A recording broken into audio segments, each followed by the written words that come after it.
Hi, thanks for tuning in, and we are back on In Realty. In the budget 2010, the government has reimposed the real property gain tax exemption. So what does this mean, and what does this mean to people like you and me? So to answer that question is James Ong of Fortis FP. Thank you again for making the time. It's such a pleasure having you. Hi again. Okay, yeah. So RPGT, what is it all about? What is it actually? Yeah, RPGT stands for Real Property Gain Tax. It was enacted in 1976.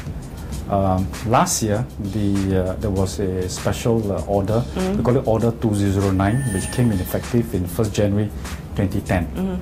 The exemption is basically on the tax amount that's levied by the Inland Revenue Board, IRB, on the gain from the amount which is called the disposable price minus the acquisition price, which is the purchase price. And according to this RPGT revision, the first 5 years now is chargeable 5%. Means first year, if you get a gain, is 5%. Same for second, third, fourth, until fifth year. So that's a 5%. This is the change in the revision. Okay, yeah. So who can benefit out of this RPGT?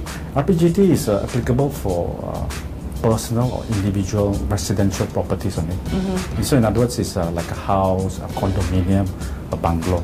So if you buy and you sell, you make a gain, there is a tax to be levied. In this case, the exemption here is actually 5%, chargeable up to 5% for the first 5 years. Okay, so we know what RPGT is all about, roughly, right now. Sure. So the question now is, since we can only have it like once in a lifetime, right? So yeah, the exemption is actually, there are 3 types of exemption in the RPGT.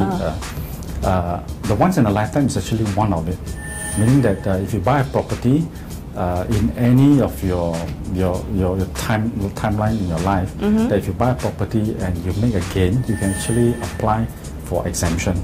This is only once in a lifetime, but there are actually other exemptions.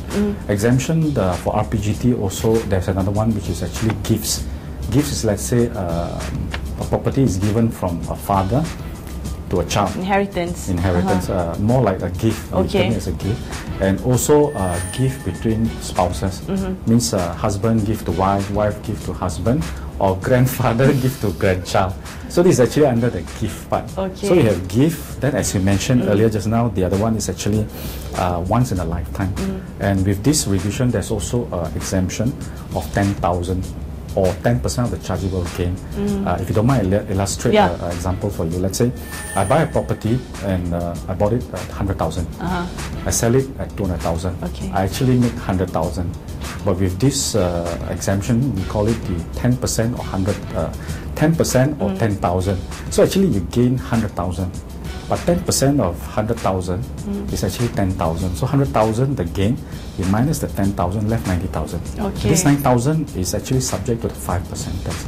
So you only pay 4,500. So this 10,000 exemption is actually 10,000 or 10%, whichever is higher. So actually 3 exemptions. All right. So for the exemption tax is only applicable for once in a lifetime. So would it be, the next question would be, should we, do it now, or should we have it later? This will be a bit individual. This is very individual.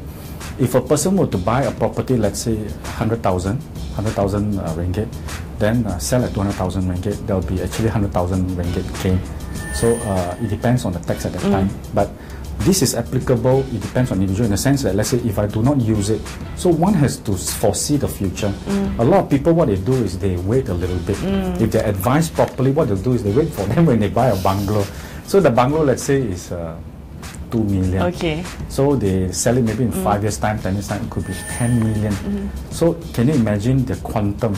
The quantum, the gain will be a bit higher. Because if you make like 3 million and you have once in a lifetime, you exercise this with the IRB, basically you don't have to pay. So sometimes it also depends on the quantum. You can use it at any time. Of course, the best is when you use it when the gain is much higher, so you don't pay the tax. And this is, you exercise this once in a lifetime. So it depends on individual. Some people, they can foresee the future, or if your parent advise them, if you're small property, you make little, you just pay the tax. But you wait for a property that's big, you make a lot of money, a few million, you exercise this clause or this exemption, then you don't have to pay the tax, which will be, end of the day, will be a lot of money. All right. So having said that, what are among the important things that one should consider when we think about RPGT? RPGT is actually quite straightforward. Okay. When a property owner, what they think of is a lot of people that decides purchase of properties that based on property and RPGT is number one. When they enter into a purchase, it's a bit easier for them to decide. Then they decide the timeline. So at present now, any property you buy, in the next 5 years, they dispose, they're subject to this tax, which is 5%. 2.5 years ago, there was none. So nowadays you have. So when you look at RPG, you must consider whether amount of money that you make from disposal will be able to cover that. But if a person were to buy the property and look at RPG is 5 years, and I very likely will hold the property for 5 years, then my consideration is very simple. I do not have any worry. I just hold the property after 5 years at the present order 2009, which is in effect. Then after 5 years, there's no tax. These are the considerations. So you have to plan the timeline. Individually, a property buyer or investor have to look at the timeline. It's very straightforward. It applies only for people who are selling, not buying. Yeah. So your main advice would be? Ask around, ask the real estate agent or a real estate professional, give them the S&P that when you bought the property and says, will I be levied a tax? Will I be exempted, whatever it is? Then the real estate professional will look at it and says, if you sell like this is the amount you make, this amount is yours. After you minus the lawyer fees and whatever it is, you will be exempted. And the lawyers will take care of all the formality, the forms, all those will be done by the lawyers. That's the best and safe before one decides to sell the property. Yeah, we always want to be safe, when it comes to having a highly exorbitant prices. Okay, so thank you so much, James, for your time. That's all we have time for, James, today. We'll see you again next week, and hopefully James will be with us again next week. So see you.